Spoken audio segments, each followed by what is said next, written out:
بسم اللہ الرحمن الرحیم۔ السلام علیکم ورحمۃ اللہ وبرکاتہ۔ ناظرین کرام، میں ہوں لیکچرر حافظ اورنگزیب اور آپ دیکھ رہے ہیں میرا یوٹیوب چینل حافظ اورنگزیب آفیشیل یوٹیوب چینل۔ تمام دوستوں کو میرے اس چینل پر خوش آمدید۔ امید کرتا ہوں کہ تمام احباب ایمان اور صحت کی بہترین حالت میں ہوں گے۔ آج کا ہمارا یہ لیکچر حدیث و علوم الحدیث کا تیسرا لیکچر ہے۔ اس سے پہلے دو لیکچرز حدیث و علوم الحدیث کی اصطلاحات کے حوالہ سے اور حدیث کی جو بنیادی اہم مضامین ہیں اس حوالہ سے اپلوڈ کیے جا چکے ہیں۔ ان دونوں ویڈیوز کے لنک آپ کو اس ویڈیو کے ڈسکرپشن میں مل جائیں گے، ان سے آپ استفادہ کر سکتے ہیں۔ اور اگر بات کی جائے آج کے لیکچر کی، تو آج کا لیکچر جو ہے یہ انتہائی اہمیت کا حامل ہے۔ اس کی وجہ یہ ہے کہ موسٹلی پی پی ایس سی کا جو ٹیسٹ ہوتا ہے، ان اصطلاحات میں سے 3 سے 4 MCQ ضرور جو ہے وہ حدیث کے حوالہ سے اصطلاحات حدیث کے پیپر میں آتی ہیں، اور پھر انٹرویو میں موسٹلی جو ہے حدیث شریف کی جو اصطلاحات ہیں ان میں سے ضرور جو ہے وہ سوالات کیے جاتے ہیں۔ تو اچھے سے اس کو سمجھ لیں، پھر آپ کے پاس جو بھی بک ہو، سلیبس کی بک ہو یا شرح نخبۃ الفکر ہے یا اور جن معامن کتب سے آپ تیاری کر رہے ہیں، تو ان کتب کو سمجھنا پھر آپ لوگوں کے لیے آسان ہوگا۔ تو اس سے پہلے 2 جو لیکچر اپلوڈ کیے جا چکے ہیں اس میں ہم 49 MCQs کلیئر کر چکے ہیں، ان کو ڈسکس کر چکے ہیں۔ آج کا جو ہمارا MCQs ہے یہ ہمارے پاس یہ 50 ہے۔ 50 سے لے کے ہم 75 تک آج کی اس ویڈیو میں MCQ جو ہے وہ ان ڈیٹیل ڈسکس کریں گے اور ان اصطلاحات حدیث کو سمجھنے کی کوشش کریں گے۔ تو دوسری چیز اس کے علاوہ یہ جو آپ سے ڈسکس کرنا مقصود ہے وہ یہ ہے کہ اس میں جو MCQ آئیں گے جو گزشتہ پیپرز میں آ چکے ہیں، مثلا 2021 کے پیپر میں یا 2022 کا جو لیکچر اسلامیات کا پیپر تھا، ان میں جو MCQs آ چکے ہیں وہ بھی میں پوائنٹ آؤٹ کر دوں گا، جس سے آپ کو اندازہ ہو جائے گا کہ یہ واقعی جو ہے گزشتہ سالوں میں ان اصطلاحات میں سے MCQs پوچھے گئے ہیں۔ تو شروع کرتے ہیں جی۔ آج کا ہمارا جو MCQs ہے ہمارے پاس یہ 50 ہے۔ یہ 50 نمبر سوال ہے کہ مدرج المتن کی کتنی صورتیں ہیں؟ تو اس کا کریکٹ آپشن فرسٹ ہے A، کہ مدرج المتن کی 2 صورتیں ہوتی ہیں۔ شرح نخبۃ الفکر میں جو امام ابن حجر عسقلانی رحمہ اللہ نے بیان کی ہیں وہ 2 بیان کی ہیں۔ تو مدرج المتن کی 2 صورتیں ہوتی ہیں۔ سب سے پہلے تو اس چیز کو کلیئر کر لیں کہ مدرج درج سے ہے، مثلا اس کا معنی ہوتا ہے کسی چیز کو ایڈ کرنا، اضافہ کرنا۔ متن حدیث کا جو ٹیکسٹ ہوتا ہے، جو اصل حدیث کا متن ہوتا ہے، اس میں کسی چیز کا اضافہ کر دینا، الفاظ بڑھا دینا حدیث کے، تو اس کو مدرج المتن کہتے ہیں۔ کہ حدیث کے نبی کریم صلی اللہ علیہ وسلم کے جو اقوال ہیں، آپ صلی اللہ علیہ وسلم کی جو حدیث ہے اس میں راوی جو ہے وہ اپنی طرف سے کچھ الفاظ کا اضافہ کر دے، اس کو مدرج المتن کہتے ہیں۔ اس کی کتنی صورتیں ہوتی ہیں؟ اس کی 2 صورتیں ہوتی ہیں۔ تو امام ابن حجر عسقلانی رحمہ اللہ نے جو 2 صورتیں بیان کی ہیں وہ کون کون سی ہیں؟ پہلی تو صورت یہ ہوتی ہے کہ کوئی اجنبی کلام متن کے اول یا بیچ یا اخیر میں ملا دیا جائے، تو موسٹلی جو ہے کہا جاتا ہے کہ یہ اکثر اخیر ہی میں ملا دیا جاتا ہے۔ کہ کوئی اجنبی کلام ہو، آپ صلی اللہ علیہ وسلم کی وہ بات نہ ہو، تو اس متن میں آپ صلی اللہ علیہ وسلم کی جو بات ہے، قول ہے، اس میں اس کے شروع میں، درمیان میں یا اینڈ پر، حدیث جہاں ختم ہو رہی ہے وہاں پر کسی الفاظ کو بڑھا دینا، یہ پہلی صورت ہوتی ہے۔ اور اس کے بعد دوسری صورت یہ ہوتی ہے کہ صحابی یا تابعی یا تبع تابعی کے کلام موقوف کو حضرت صلی اللہ علیہ وسلم کی مرفوع حدیث کے ساتھ بلا امتیاز ملا دیا جائے۔ مثلا صحابی جو ہے اپنی بات کو کر رہے ہیں اور ساتھ جو ہے وہ آپ صلی اللہ علیہ وسلم کی بلا کہہ لیں کہ واسطہ جو ہے بلا امتیاز، وہ ساتھ ہی آپ صلی اللہ علیہ وسلم کی حدیث بیان کرنا شروع کر دیتے ہیں، تو پتہ نہیں چلتا کہ یہ صحابی کا قول ہے، اثر ہے، ان کی بات ہے یا آپ صلی اللہ علیہ وسلم کی بات ہے۔ تو 2 صورتیں ہوتی ہیں جس سے متن جو ہے مدرج المتن، اس کی 2 صورتیں ہو جاتی ہیں۔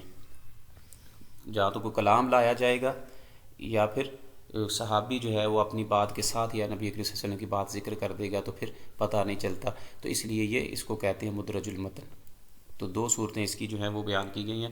مثلا جس جگہ اگر اس کی اگزامپل آپ نے پڑھنا ہو تو ڈاکٹر حمید اللہ صاحب پنجاب یونیورسٹی کے انہوں نے اختصار کے ساتھ جو ہے اصول حدیث کے نام سے ایک کتابچہ جو ہے شرح نخبۃ الفکر کی وہ انہوں نے شرح کی ہے اصول حدیث، چھوٹا سا کتابچہ ہے وہ آپ کو مارکیٹ میں سے مل جائے گا، وہاں سے آپ پرچیز کر سکتے ہیں۔ تو انہوں نے اس کی جو اگزامپل آگے بیان کی ہے کہ جیسے کان نبی صلی اللہ علیہ وسلم فی غار حرا، جب حضرت عائشہ صدیقہ رضی اللہ تعالیٰ عنہ سے بیان کرتے ہیں کہ ینحس فی غار حرا، تو غار حرا میں تحنس کا انہوں نے معنی بتایا ہے کہ وہاں آگے وہ خود بیان کرتے ہیں، شہاب زہری کا قول جو ہے وہ حدیث کے متن میں آ جاتا ہے، وہ کہتے ہیں کہ تعبد اللیالی، تو غور و فکر کرنا، اللہ تعالیٰ کے ذکر میں مشغول رہنا غار حرا میں۔ ینحس کا معنی آگے وہ متن میں آگے لکھ دیتے ہیں کہ تعبد اللیالی، اس کا معنی یہ ہے کہ تعبد اللیالی۔ اب تعبد اللیالی جو ہے کہ رات کے وقت عبادت کرنا، یا راتوں کو عبادت کرنا، یہ آپ صلی اللہ علیہ وسلم کی حدیث یا حضرت عائشہ کے الفاظ نہیں ہیں، بلکہ امام شہاب زہری جو ہیں ان کا کلام ہے، تو اس کو حدیث کے ساتھ ملا دیا ہے۔ تو یہ اگزامپل آپ کو مل جائے گی۔ تو اس طرح متن میں کسی چیز کا ایڈ کر دینا، اجنبی کلام کا اضافہ کر دینا، یہ مدرج المتن کہلاتا ہے۔ اس کی دو صورتیں ہوتی ہیں جو بتا دی گئی ہیں۔ اس کے بعد جو ہے اس کے بعد 51 جو ہمارے پاس سوال ہے اس کا کہ راوی کا ثقات کی اس طرح مخالفت کرنا کہ اسناد کے اسماء میں یا حدیث کے متن میں تقدیم و تاخیر کر دے، کیا کہلاتا ہے؟ کہ راوی جو ہے وہ اپنے سے ثقہ راوی، اپنے سے معتبر، جو سے علم میں بڑا ہے، علم و فہم میں بڑا ہے، اس کا استاد ہے، یا کہہ لیں کہ اس سے علم و فضل میں بڑا ہے، تو اس کی وہ اس طرح مخالفت کرنا کہ اسناد کے اسماء میں یا حدیث کے متن میں تقدیم و تاخیر کر دے، مثلا اگلے جو شروع والے الفاظ ہیں ان کو پیچھے اور پیچھے والے الفاظ کو آگے لے جائے، تو یہ حدیث کی اصطلاحات میں کیا کہلاتا ہے؟ یہ مقلوب کہلاتا ہے۔ مقلوب جو ہے مثلا راوی جو ہے لفظ آ رہا ہے مرہ بن کعب، یہ ہے، اب روایت کرنے والا راوی جو ہے اس نے کیا کیا کہ مرہ بن کعب کو کعب بن مرہ کر دیا، کہ بیٹے کو مثلا کعب بن مرہ ہے، بیٹے کا ذکر ہے پھر باپ کا ہے، تو وہ کیا کرتا ہے؟ وہ الٹ کر دیتا ہے کہ کعب بن مرہ، باپ کا نام پہلے ذکر کر دیا، بیٹے کا بعد میں ذکر کر دیا، حالانکہ دوسری جو کتابیں ہیں یا روایات ہیں اس میں ایسا نہیں ہے۔ تو اس طرح الفاظ کو آگے پیچھے کر دینا یہ مقلوب کہلاتا ہے۔ قلب کا معنی ہوتا ہے الٹا لٹکا ہوا، جب پلٹ دینا کسی چیز کو، تبدیل کر دینا۔ تو یہ حدیث کی اصطلاح میں مقلوب سے مراد جو ہے، یہ سی آپشن اس کا ہے کہ راوی کا ثقات کی اس طرح مخالفت کرنا کہ اسناد کے اسماء میں، سند میں جیسے مرہ بن کعب ہے تو مرہ بن کعب کو کعب بن مرہ کر دینا، یا حدیث کے متن میں تقدیم و تاخیر کر دینا، حدیث کے جو الفاظ ہیں یا حدیث کا جو متن ہے اس میں الفاظ آگے پیچھے کر دینا، یہ مقلوب کہلاتا ہے۔ پھر اس کے بعد کویسچن نمبر 52 ہے کہ راوی کا ثقات کی اس طرح مخالفت کرنا کہ اسناد کے راوی یا حدیث کے متن میں ایسی تبدیلی کر دے کہ ایک روایت پر دوسری کو ترجیح ممکن نہ ہو، کیا کہلاتا ہے؟ تو یہ کہلاتا ہے مضطرب۔ کہ یہ کیا کہا جاتا ہے کہ اضطراب جو ہے نا اصل میں یہ مضطرب، یہ موسٹلی جو ہے زیادہ تر یہ اسناد میں ہوتا ہے، سند میں۔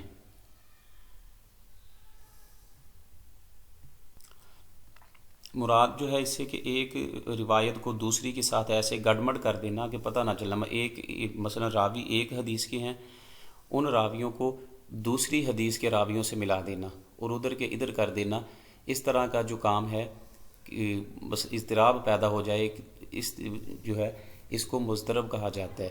اور سم ٹائم جو ہے بعض اوقات اس چیز کا بھی خیال کیا جاتا ہے کہ محدث جو ہے اس کا امتحان لینے کے لیے بھی ایسا کیا جاتا ہے۔ مثلا ایک حدیث ہے، اس کے 5 راوی ہیں اور دوسری جو ہے اس کے 7 ہیں، اب 7 والی کو پہلی کے ساتھ ذکر کر دینا، دوسروں میں سے 2 ادھر کر دینا، 4 ادھر کر دینا، کہ جو محدث ہے اس کو پتہ نہ چلے، یا لوگوں کو مثلا اس کی راوی کی کم فہمی ہے، اس کی اپنی خطا ہے اس حوالہ سے، تو اگر تو راوی کی اپنی خطا ہے، غلطی ہے، تو پھر جو ہے یہ معتبر نہیں ہوگا، بلکہ یہ حدیث جو ہے مقبول میں نہیں آئے گی۔ اگر کسی محدث کا امتحان لینے کے لیے ایسا کیا جا رہا ہے تو پھر یہ کہتے ہیں کہ قابل قبول ہے۔ جیسے امام بخاری کا لوگ جب وہ بغداد میں آئے ہیں تو ان کا ٹیسٹ لیا اور آگے پیچھے کر کے راویوں کا بتایا گیا، تو پھر انہوں نے صحیح حدیث کی جو سند تھی اس کے ساتھ ان کو بیان کیا ہے۔ بہرحال کہ مضطرب وہ حدیث ہوتی ہے کہ راوی کا ثقات کا اس طرح مخالفت کرنا کہ اسناد کے راوی یا حدیث کے متن میں ایسی تبدیلی کر دے کہ ایک روایت پر دوسری کو ترجیح دینا ممکن نہ ہو، تو یہ مضطرب کہلاتا ہے۔ اس کے بعد کویسچن نمبر 53 ہے کہ راوی کا ثقات کی اس طرح مخالفت کرنا کہ صورت خطی کو باقی رکھتے ہوئے ایک یا زیادہ حروف کے صرف نکات میں جو ہیں نقطے جو ہیں ان میں تغیر کر دے، کیا کہلاتا ہے؟ خط جو ہیں جسے ہم رائٹنگ سٹائل کہتے ہیں، صورت خطی کہ جو اس کا فونٹ ہوتا ہے، رسم الخط ہوتا ہے، اس میں صرف جو ہے نقطے تبدیل کرنا۔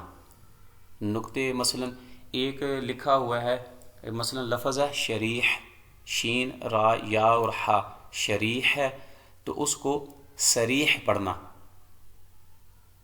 سین رے یا اور ہا بنا دینا، مثلا شین کو سین بنا دینا، شریح کو صریح بنا دینا۔ تو اس طرح نقطوں میں تبدیلی کر دینا، صورت اس کی الفاظ کی وہی رہے لیکن نقطے تبدیل کر دینا، اگر ایسا ہو کسی جگہ پر تو یہ کیا کہلاتا ہے؟ یہ مصحف کہلاتا ہے۔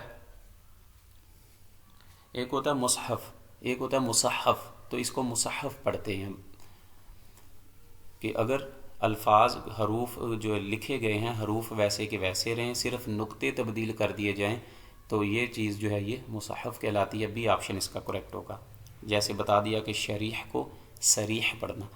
اس کے بعد راوی کا ثقات کی اس طرح مخالفت کرنا کہ صورت خطی کو باقی رکھتے ہوئے ایک یا زیادہ حروف کی شکل میں تغیر کر دے، کیا کہلاتا ہے؟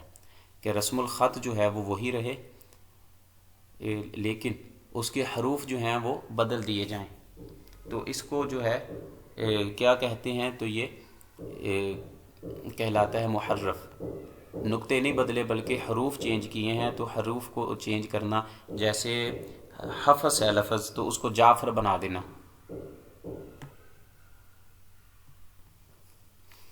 تو ایسا جو ہے یہ محرف کہلاتا ہے کہ مثلا حفظ کو لفظ ہے ابو حفظ جیسے کنیت ہے تو اس کو جعفر بنا دینا، تو یہ نقطے نہیں بدلے بلکہ الفاظ بدل دیے گئے ہیں۔ ایسا جو عمل ہوگا، فعل ہوگا، اس کو اصطلاحات حدیث میں محرف کہلاتا ہے۔ اے آپشن اس کا کریکٹ ہوگا۔ اس کے بعد کویسچن نمبر 55 ہے کہ حدیث کے الفاظ کو ان کے مترادف سے تبدیل کرنا کیا کہلاتا ہے؟ حدیث کے الفاظ کو ان کے مترادف سے تبدیل کرنا کیا کہلاتا ہے؟ تو یہ روایت بالمعنی کہلاتا ہے۔ ڈی آپشن کریکٹ ہوگا۔ مثلا کوئی محدث ہے یا کوئی حدیث بیان کرنے والا ہے، اس کو آپ صلی اللہ علیہ وسلم کے جو الفاظ تھے وہ یاد نہیں رہے، اصل جو الفاظ تھے وہ یاد نہیں رہے، تو وہ کیا کرتا ہے؟ اس کو اس کے جو مترادف الفاظ ہیں، جیسے انما الاعمال بالنیات ہے تو وہ اعمال کی جمع افعال کہہ دیتا ہے۔ تو مثلا انما الاعمال بالنیات ہے، آپ صلی اللہ علیہ وسلم کی جو حدیث ہے تو وہ ایسا نہیں کہتا بلکہ وہ اس کا اعمال کی جگہ لے آتا ہے افعال، کہ انما الافعال بالنیات، تو اس نے اعمال کو جو لفظ اصل تھا اس کی جگہ اس کا مترادف کہہ لیں جو عربی میں استعمال ہوتے ہیں، تو افعال کہہ دیا۔ تو اس طرح جو ہے الفاظ کے مترادفات بیان کرنا، اس کو بدل دینا، یہ روایت بالمعنی کہلاتا ہے۔ اس کا ڈی آپشن کریکٹ ہوگا۔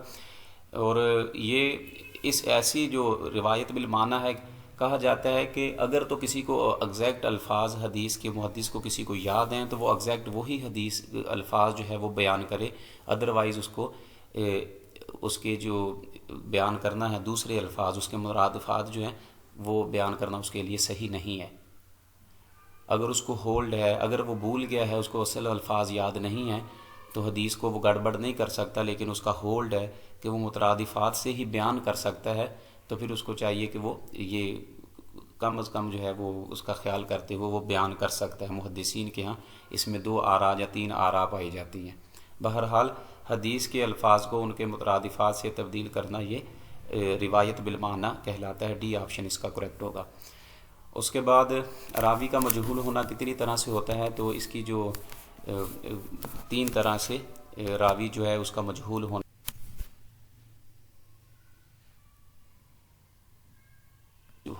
مجہول الصفہ ہے، اس کو مجہول الصفت بھی کہتے ہیں۔ تو 3 طرح سے ہے کہ راوی جو ہے اس کا حالات معلوم نہ، مثلا نام سم ٹائم جو ہے اس کا نام معلوم ہوگا لیکن اس کی صفت معلوم نہیں ہوگی، اس کے اساتذہ یا کسی چیزوں کا نام معلوم نہیں ہوگا۔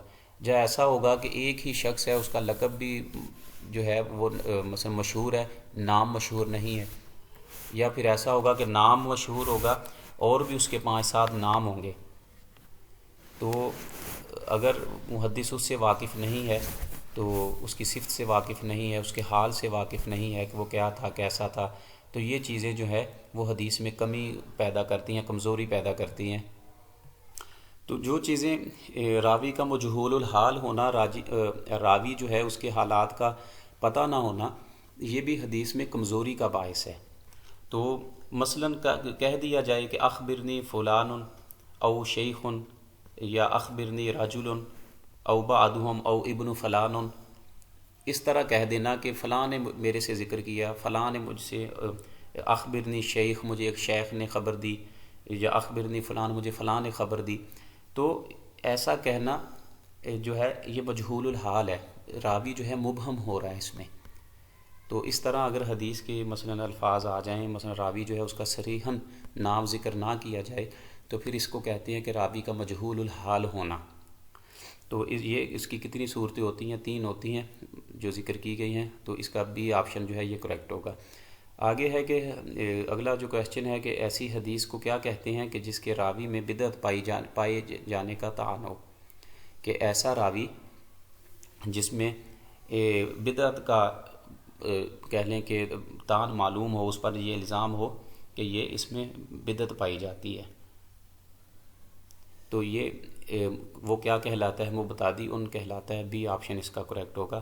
بدعت سے مراد کے قرآن و حدیث کے منافی اقوال صحابہ اور تابعین کے علاوہ کوئی دین میں ایسی بات شامل کر دینا جو انہوں نے بیان قرآن حدیث یا اقوال صحابہ سے، تابعین سے روایت نہ ہو، دین میں کوئی نئی چیز لے کر آنا، یا حدیث یا قرآن میں کوئی ایسی چیز بیان کر دینا، اس کو مبتدی کہتے ہیں۔ اگر راوی ایسا کام کرتا ہے کہ ان کے خلاف جاتا ہے، ایسی کوئی نئی چیز لے کے آتا ہے، تو پھر اس کو مبتدی کہا جاتا ہے، ایسی روایت کرنے والے کو۔ بی آپشن اس کا کریکٹ ہوگا۔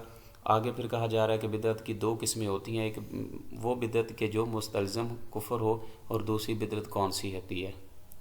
مستلزم جو ہے ایک تو کفر ہے کہ اس پر لازم ہے کہ وہ ایسا مثلا اس کے خیالات ہیں، اس کے عقائد ہیں، اس کے نظریات ہیں جو کفر آنا ہیں، جس کو کفر تک لے جاتے ہیں۔ دوسرا جو ہے وہ فسق ہے کہ وہ برائی جو برے کام ہیں، کبیرہ گناہ، شراب نوشی ہے، کسی پر تہمت لگانا، چوری کرنا، زنا کرنا، اس طرح کا اگر اس پر الزام ہے تو اس کو مستلزم فسق کہا جاتا ہے، یا اور کوئی دوسری چیزیں جو ہے دین میں نئی ایجادات وہ کر رہا ہے۔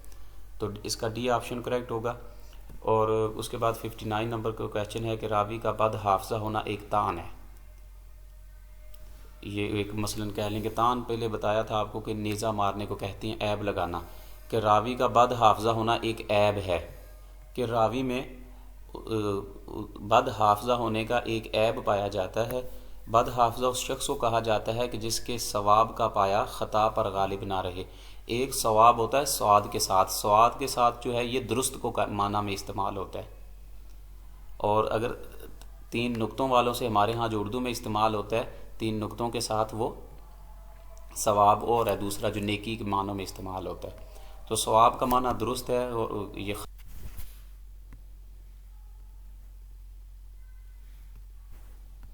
پھر اگر یہ سوء حفظ راوی کے ساتھ ہر حالت میں قائم رہے تو اس کو لازم کہتے ہیں۔ بتلائیں کہ ایسا سوء حفظ کہ جو راوی کے ساتھ ہمیشہ نہ رہا ہو بلکہ کسی وجہ سے اسے عارضی ہو گیا ہو، اسے کیا کہتے ہیں؟ مثلا کہتے ہیں کہ راوی جو ہے وہ بد حافظہ ہے، اس میں یہ عیب پایا جا رہا ہے کہ وہ بد حافظہ ہے، اور بد حافظہ اس شخص کو جس کے ثواب کا پایا خطا پر غالب نہ رہے۔ مثلا یہ دوسرے لفظوں میں اس کو کہہ لیں کہ مراد کہ راوی جو ہے وہ بات کوئی سنتا ہے تو اس کو اچھے سے بیان نہیں کہ اس کو بھول جاتی ہے، اور بچپن سے اس کو ایسا ہے کہ جو بات اس نے سنتا ہے وہ آگے پیچھے کرتے اس کو صحیح طرح معلوم نہیں ہوتی، یا کہہ لیں کہ شروع سے ہی اس کی بینائی نہیں ہے، راوی جو ہے اس کی بینائی نہیں ہے، جس سماعت ہی نہیں ہے شروع سے، تو یہ کہتے ہیں کہ لازم ہے کہ اس کا سوء حفظ جو ہے، اس کو کسی کو چیز کو دیکھنا سننا یا یاد رکھنا یہ اس پر لازم ہے، یہ اس کا شروع سے ہے، عیب ہے اس میں۔ اور دوسرا یہ ہے کہ ایسا سوء حفظ کہ مثلا کسی چیز کو مثلا یاد نہ رکھنا، برائی حفظ کو مثلا جس میں چیزیں یاد نہیں رکھ پاتا، جو راوی کے ساتھ ہمیشہ نہ رہا ہو بلکہ کسی وجہ سے اسے عارضی ہو گیا، مثلا شروع میں وہ جوان تھا، بینائی تھی، سب کچھ تھا، لیکن بڑھاپے میں جا کر اس کی بینائی چلی گئی۔ ایک عیب اس میں جو پایا جا رہا ہے حافظے کا، شروع میں ایک ہے بچپن سے نابینا ہے، سماعت نہیں ہے، جو کوئی اور عیب ہے، اور ایک ہے کہ شروع میں جوانی میں وہ سب کچھ ٹھیک تھا لیکن بڑھاپے میں جا کے کمزوری کی وجہ سے آنکھیں چلی گئیں، اس کی سماعت کم ہو گئی، اس طرح کا اگر اسے عارضہ ہو گیا ہے تو اسے کیا کہتے ہیں؟ تو پہلے کو تو کہتے ہیں کہ وہ لازم، دوسرا جو ہے اس طرح کا جو عارضہ اس کو بعد میں ہوا ہے اس کو طاری کہتے ہیں۔ جیسے ہمارے ہاں ایک انسان پر کسی پر کوئی کیفیت طاری ہو جاتی ہے، قوالی سنی، نعت سنی، تو انسان کی کیفیت بدل جاتی ہے وقتی طور پر، پھر وہ اپنے دوسرے دنیاوی کاموں میں مشغول ہو جاتا ہے۔ تو اسی طرح ایک جو حالت ہے ایک سے دوسری جو اس پر بدل گئی، جو طاری ہو گئی ہے، تو اس کو جو ہے اصطلاحات حدیث میں طاری کہتے ہیں، سی جو ہے اس کا آپشن یہ کریکٹ ہوگا۔ اور اس میں پھر یہ ہے کہ ایسا شخص جو ہے کہ ہو گیا کہ بینائی چلی گئی آخری عمر میں، پہلے جتنا سنا تھا لکھا تھا اس کے پاس ہے، جب وہ کتابیں گم ہو گئیں تو اس کی پہلی احادیث محدثین کہتے ہیں کہ وہ لے لی جائیں گی، وہ اتھینٹک ہوگی، مقبول ہوگی، اور جو بعد والی ہیں پھر وہ غیر مقبول ہوں گی۔ تو کیونکہ راوی جو ہے وہ کہہ لیں کہ سوء ہے۔ اس کے بعد کویسچن نمبر 60 ہے کہ راوی پر کتنی وجہ سے طعن کیا جاتا ہے؟ تو راوی پر 10 وجہ سے طعن کیا جاتا ہے۔ مثلا راوی جو ہے، یا دوسرے لفظوں میں یہ کہہ لیں کہ اسباب طعن کتنے ہیں، اگر یہ پوچھا جائے تو یہ 10 ہیں۔ 10 وجہ سے راوی پر جو ہے وہ طعن کیا جاتا ہے، ڈی آپشن اس کا کریکٹ ہوگا۔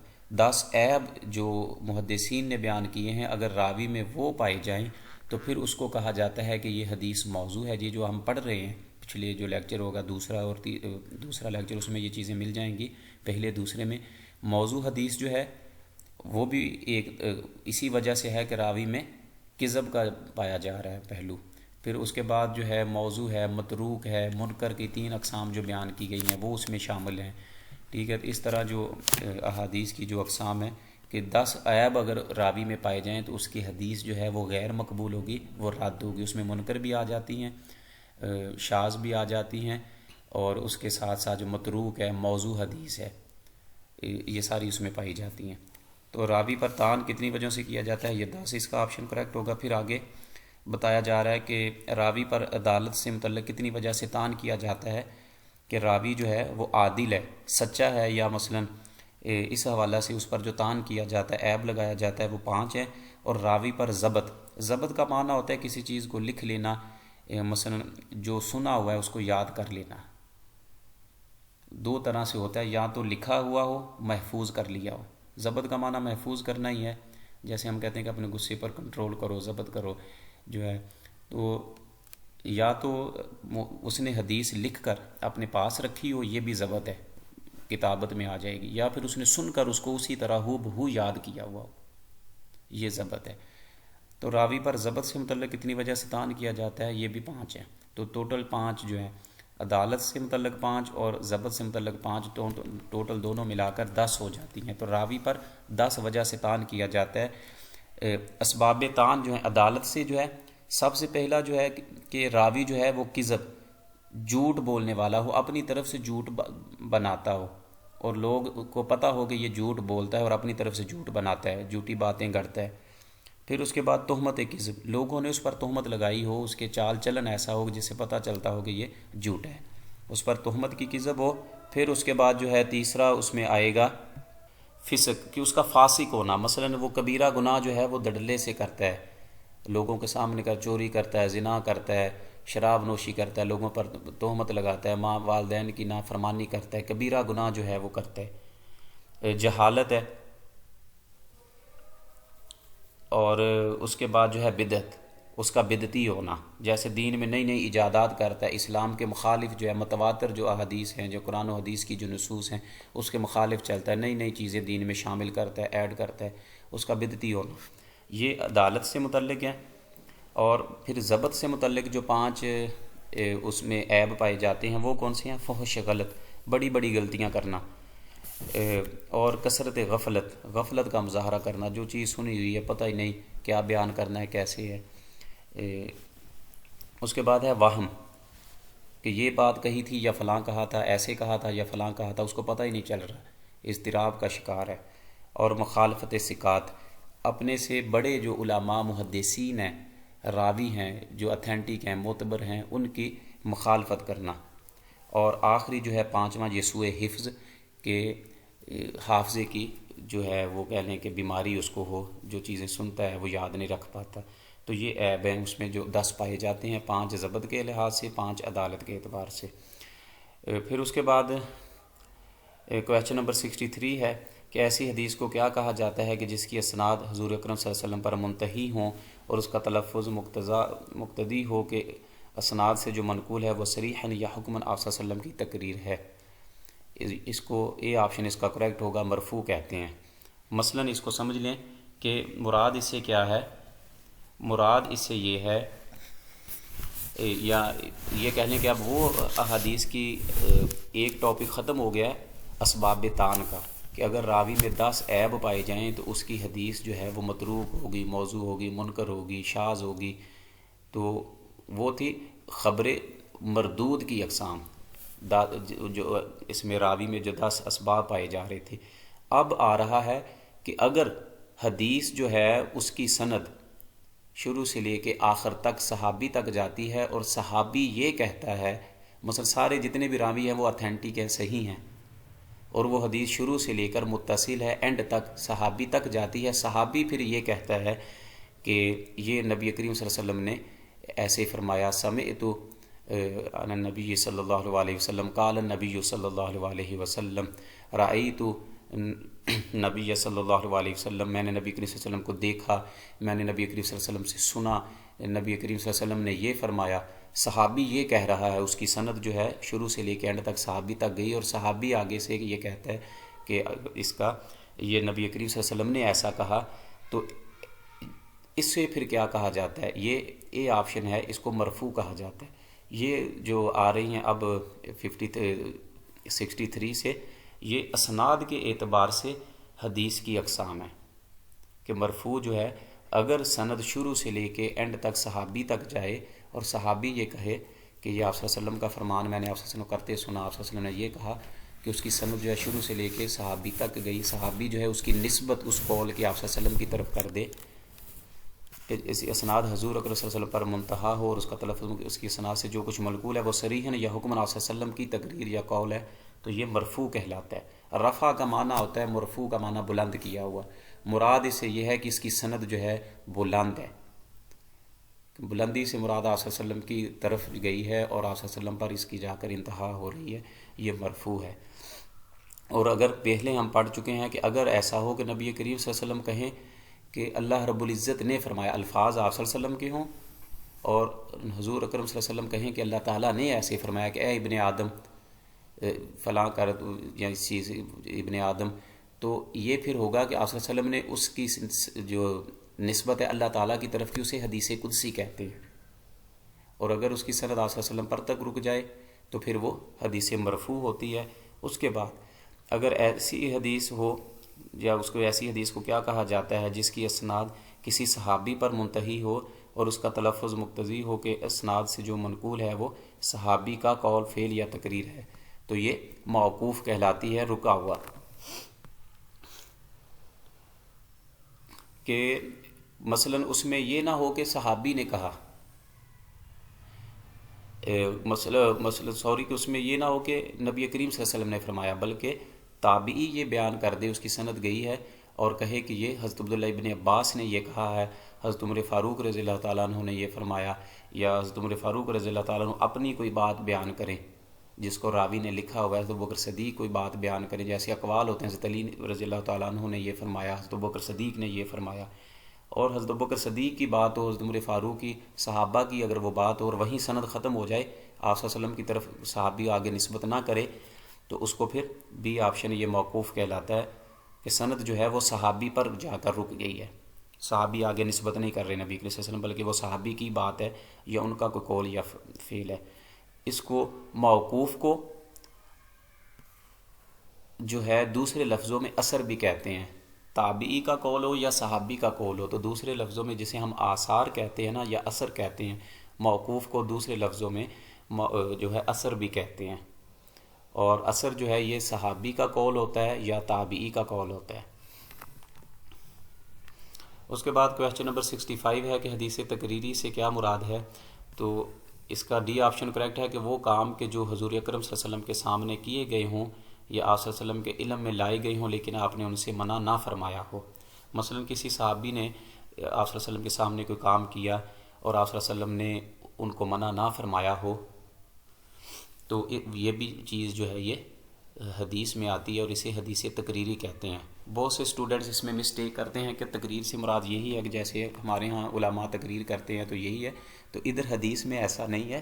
جب کہا جاتا ہے کہ حدیث مرفوع، حدیث موقوف، حدیث تقریری، تو تقریر سے مراد آپ صلی اللہ علیہ وسلم کے سامنے کسی صحابی نے کوئی کام کیا ہو لیکن آپ صلی اللہ علیہ وسلم نے ان کو منع نہ کیا ہو، تو وہ بھی ایک حجت اور دلیل ہوتا ہے کہ اگر یہ کام غلط ہوتا تو آپ صلی اللہ علیہ وسلم خود خاموش نہ رہتے بلکہ اس کو روکتے یا اس کو منع فرماتے۔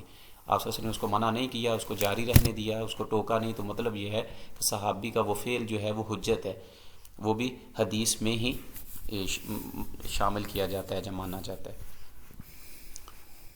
کویسچن نمبر 66 ہے کہ جس شخص کو حالت ایمان میں حضور اکرم صلی اللہ علیہ وسلم سے شرف ملاقات حاصل ہو اور اس کی وفات بھی حالت ایمان میں ہوئی ہو، اسے کیا کہتے ہیں؟ اس کا اے آپشن کریکٹ ہوگا کہ اسے صحابی کہتے ہیں۔ اس میں آپ صلی اللہ علیہ وسلم سے شرف ملاقات جو ہے یہ صحابی کے لیے یہ شرط ہے، اور پھر دوسری شرط اس میں یہ پائی جاتی ہے صحابی کے لیے کہ ان کی جو وفات ہے وہ بھی حالت ایمان میں ہوئی ہو، تو اس کو صحابی کہا جاتا ہے۔ اے آپشن اس کا کریکٹ ہے۔ جس شخص نے جاہلیت اور اسلام دونوں زمانے پائے ہوں لیکن آپ صلی اللہ علیہ وسلم سے شرف ملاقات حاصل نہ ہو، اسے کیا کہتے ہیں؟ تو اس میں بھی ایک جو کنسیپٹ ہے اس کو کلیئر کر لیں کہ اس کو مخدرم کہتے ہیں۔ مخدرمین شعراء بھی عربی ادب میں یا عربی زبان و ادب جو ہے لٹریچر، اس میں مخدرمین شعراء سے مراد بھی وہی ہوتا ہے کہ جس نے اسلام اور جاہلیت کا زمانہ دونوں دیکھے ہوں، جیسے عامر بن لبید ربیہ عامری جو ہیں ان کو حضرت خنسہ رضی اللہ تعالیٰ حضرت حسان بن ثابت کو مخدرمین شعراء میں بھی شامل کرتے ہیں، اور اسلام کے جو شعراء ہیں ان میں بھی ان کو شامل کیا جاتا ہے۔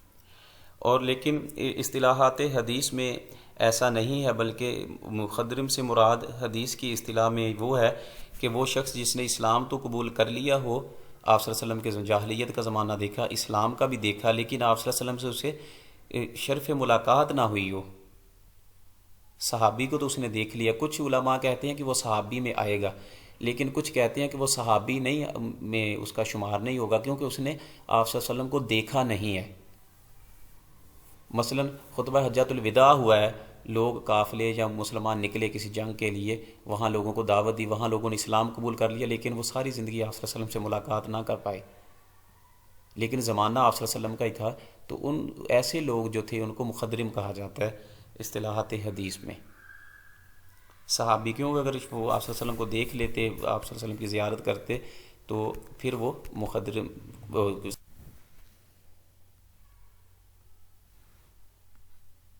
سے شرف ملاقات نہیں ہے، تو اس لیے وہ مخدرمے میں آ گئے ہیں، ادروائز وہ صحابی کہلاتے۔ اس کے بعد کویسچن نمبر 68 ہے کہ جس شخص کو حالت ایمان میں کسی صحابی سے شرف ملاقات حاصل ہوا ہو اور اس کی وفات بھی حالت ایمان میں ہوئی، اسے کیا کہتے ہیں؟ تو وہ تابعی کہلاتا ہے۔ بی آپشن کریکٹ ہوگا۔ اس کے بعد کویسچن نمبر ہے کہ جس شخص کو حالت ایمان میں کسی تابعی سے شرف ملاقات حاصل ہوا ہو اور اس کی وفات بھی حالت ایمان میں ہوئی ہو، اسے کیا کہتے ہیں؟ تو یہ تبع تابعی کہلاتا ہے، سی آپشن کریکٹ ہوگا۔ کویسچن نمبر 70 ہے کہ جمہور نے تصریح کر دی ہے کہ صحیح بخاری کو صحیح مسلم پر تقدم ہے اور اس کے خلاف میں کسی کی تصریح موجود نہیں ہے، یہ الفاظ کس شخصیت کے ہیں؟ یہ الفاظ جو ہیں علامہ ابن حجر عسقلانی رحمہ اللہ کے ہیں، سی آپشن اس کا کریکٹ ہوگا۔ اس کے بعد کویسچن نمبر 71 ہے کہ آسمان کے نیچے صحیح مسلم سے بڑھ کر کوئی کتاب صحیح نہیں ہے، یہ کس شخصیت کے الفاظ ہیں؟ تو یہ ابو علی نیشا پوری کے ہیں، یہ آپشن اس کا کریکٹ ہوگا۔ ادھر جو ہے کہ آسمان کے نیچے صحیح مسلم سے بڑھ کر کوئی کتاب نہیں، صحیح نہیں ہے، تو ایسا تھوڑا سا مثلا کہہ لیں کہ انہوں نے اپنی طرف سے کہہ لیں کہ صحیح لکھا ہوتا ہے، نیت سب کی صحیح ہوتی ہے، لیکن میں نے ادھر جو ہے تھوڑی سی چینجنگ کر دی، اوپر جو ہے اس کے لکھ دیا تھا کہ قرآن کے بعد آسمان کے نیچے صحیح مسلم سے بڑھ کر کوئی کتاب صحیح نہیں ہے۔ تو اگر ویسے اوورآل کہہ دیا جائے کہ آسمان کے نیچے صحیح مسلم سے بڑھ کر کوئی کتاب نہیں، تو نعوذ باللہ جو ہے پھر یہ قرآن کا رد ہوتا ہے۔ بہرحال یہ کہہ لیں کہ اس کی طرف اشارہ نہیں تھا جو اسٹیٹمنٹ لکھی ہوئی ہے، یہ اس سے مراد کتابیں ہی ہیں کہ جتنی بھی حدیث کی کتابیں ہیں ان کتابوں میں بڑھ کر صحیح مسلم سے بڑھ کر کوئی کتاب نہیں ہے۔ تو بہرحال یہ الگ چیز ہے ایک۔ تو یہ جو کہا ہے کہ صحیح مسلم کو جو فوقیت دی ہے دیگر صحیح بخاری پر، تو وہ ابو علی نیشا پوری نے دی ہے۔ ابو علی نیشا پوری صحیح مسلم کو جو ہے وہ فوقیت دیتے ہیں بخاری شریف پر، اور جو ابن حجر عسقلانی ہیں وہ بخاری شریف کو فوقیت دیتے ہیں، علماء کا آپس میں اختلاف ہے۔ کویسچن نمبر 72 ہے اگر کوئی ثقہ راوی کسی ایسے شخص کی مخالفت کرتا ہے کہ جو ضبط یا تعداد یا کسی اور وجہ ترجیح کی بنا پر اس سے راجح ہو، تو اس حدیث کو کیا کہتے ہیں؟ یہ جو ہے یہ اصطلاحات جو ہیں وہ پیپر میں آ چکی ہیں لاسٹ ٹائم، ان کو اچھے سے دیکھ لیجئے گا، اس سے ملتی جلتی جو ہے امید ہے کہ نیکسٹ جو پیپرز آ رہے ہیں آپ لوگوں کے اس میں آ جائیں۔ تو یہ ڈی آپشن ہے، شاذ شخص کی مخالفت کرتا ہے کہ جو ضبط یا تعداد یا کسی اور وجہ ترجیح کی بنا پر اس سے راجح ہو، تو اس حدیث کو کیا کہتے ہیں؟ شاذ۔ مثلا وہ خود بھی جو ہے وہ کہہ لیں کہ اتھینٹک ہے، کہ روایت بیان کرنے والا جو ہے وہ خود بھی ثقہ ہے، اور اپنے سے زیادہ ثقہ جو ہے جس نے زیادہ حدیث روایت کی ہوئی ہیں اس کو ترجیح حاصل ہے، اس کی مخالفت کرتا ہے، تو یہ شاذ کہلاتا ہے۔ کہ ثقہ راوی مثلا کہ وہ خود بھی اتھینٹک ہے، ثقہ راوی ہے، لیکن اس کے باوجود وہ اپنے سے زیادہ ثقہ جو ہے وہ اس سے بڑا ہے، علم میں، مطالعہ میں گہرائی کو جانتا ہے، ساری چیزوں کو وہ جانتا ہے، اپنے سے ثقہ راوی کو وہ مخالفت کر رہا ہے، تو پھر یہ ایسا کرنا یہ شاذ کہلاتا ہے۔ ڈی آپشن کریکٹ ہوگا۔ یہ جو ہے لاسٹ ٹائم جو پیپرز میں پوچھی گئی ہیں چیزیں، یہ ایم سی کیوز۔ اس کے بعد کویسچن نمبر 73 ہے کہ حدیث شاذ کے مقابل حدیث کو کیا کہتے ہیں؟ تو محفوظ۔ جو اس عمل سے محفوظ ہو کہ مثلا ثقہ جو ہے وہ اپنے سے زیادہ ثقہ کی مخالفت نہیں کر رہا، تو وہ اسے کہتے ہیں کہ یہ محفوظ ہے، بی آپشن اس کا کریکٹ۔ اور بھی اس میں اصطلاحات ہیں، بہرحال اسی کو ہی آپ جو ہے یاد کر لیں، اتنا جو ہے سمجھنے کے لیے کافی ہے۔ پھر اس کے بعد حدیث منکر کے مقابلے حدیث کو کیا کہتے ہیں؟ وہ معروف کہلاتی ہے۔ حدیث منکر جو ہے اس میں ہم نے پڑھا تھا کہ حدیث منکر کی 3 اقسام ہوتی ہیں، لاسٹ ویڈیو میں یہ چیز آپ کو مل جائے گی ایم سی کیوز میں، کہ منکر کی کون سی ہوتی ہیں؟ فحش غلطی کرے، وہ اس کا جو ہے فسق ظاہر ہو، راوی کا اس پر تہمت وغیرہ لگی ہوئی ہو، تو اس حوالے سے اس کی جو ہوگی روایت وہ حدیث جو ہے وہ منکر کہلائے گی، تو اس کے مقابلے میں معروف آتا ہے۔ اس کے بعد کویسچن نمبر 75 ہے کہ اگر حدیث فرد کے کسی راوی کے متعلق تفرد کا گمان تھا اور پھر تتبع سے اس کا کوئی موافق مل گیا، تو اس موافقت کو کیا کہتے ہیں؟ کہ اگر حدیث فرد کے کسی راوی کے متعلق تفرد کا گمان تھا، کہ مثلا حدیث ہے، کوئی خبر ہے، اور اس کے متعلق محدثین کا یا کسی محدث کا یہی گمان تھا کہ یہ روایت کرنے والا اکیلا شخص ہے، یہ فرد ہے یا غریب ہے، یہ حدیث جو ہے غریب ہے۔ لیکن پھر اس نے کوشش کی، تتبع کیا، کوشش کی، اس کی ریسرچ کی، تو اس کا موافق مل گیا۔ تو اس موافق کو کیا کہتے ہیں کہ مثلا اس نے تتبع کیا دوسری کتابوں سے یا دیگر جو اسناد تھیں ان کو ڈھونڈا، تو اسی طرح کا ایک راوی جو اس کو مل گیا یا دوسری روایات میں بھی وہ شخص مل گیا، تو پھر ایسے عمل کو، اس موافقت کو کہ دونوں آپس میں مل گئے ہیں، یہ کیا کہلاتا ہے؟ یہ مطابقت کہلاتا ہے۔ سی آپشن یہ کریکٹ ہوگا۔